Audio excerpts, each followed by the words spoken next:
Hey guys, today we're going to learn about equivalent fractions using number lines. What are equivalent fractions? Let's do a little review here. Fractions that name the same part of a whole are called equivalent fractions. During the last lesson, we used fraction strips and models to find equivalent fractions. Today, you will use number lines to find equivalent fractions. The number lines used need to be the same length because you are comparing the same whole. How can you use number lines to find equivalent fractions? Let's take a look at this problem. Johnny is running 2 races this weekend. Course 1 has water stops for runners at every 1/4 marker. Course 2 has water stops for runners at every 1/2 marker. What fraction names the point on the courses where there's water for runners at the same distance from the start of the course? If we're going to use number lines here, let's make 2 number lines, one for each course. Course 1's number line, and let's make the same size number line for course 2. Good job. 1/4 and 1/2 are both less than a whole, so let's place our wholes on the number line, starting with 0 and ending with 1. And let's do the same thing for course 2.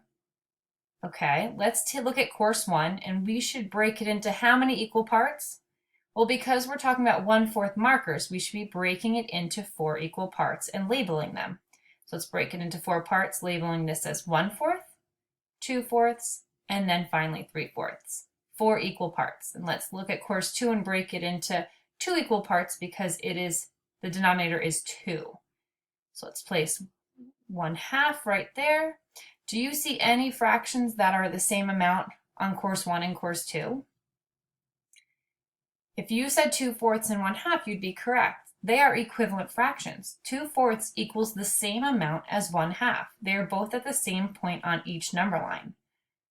Let's take a look at another problem. Kristen says the school is 1/4 a mile from their house. Carol says it is 2/8 of a mile. Use a number line to find who is correct. Let's again draw 2 equal size number lines, just like so. Because both fractions are again less than 1, let's place our 0 and our 1's on the number line, our whole numbers. Let's take the first number line for Kristen and break it into 4 equal parts because she thinks it's 1/4 a mile from their house.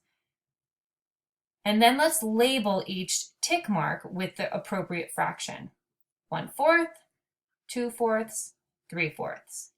Now let's take a look at Carol's number line, and she wants to talk about 2/8, so let's break her number line into 8 equal pieces, just like so. And let's put a label at each tick mark to label the eighths. 1/8, 2/8, 3/8, 4/8, 5/8, 6/8, 7/8. Now let's take a look. Kristen says the school is 1/4 a mile from their house, and Carol says it's 2/8 of a mile. Let's take a look at both those fractions. And if you notice, they're at the same point on the number line, which makes them equivalent. So both girls are technically correct because 1/4 and 2/8 equal the same distance. Now you've learned how to use number lines to find equivalent fractions. Now go on to your practice.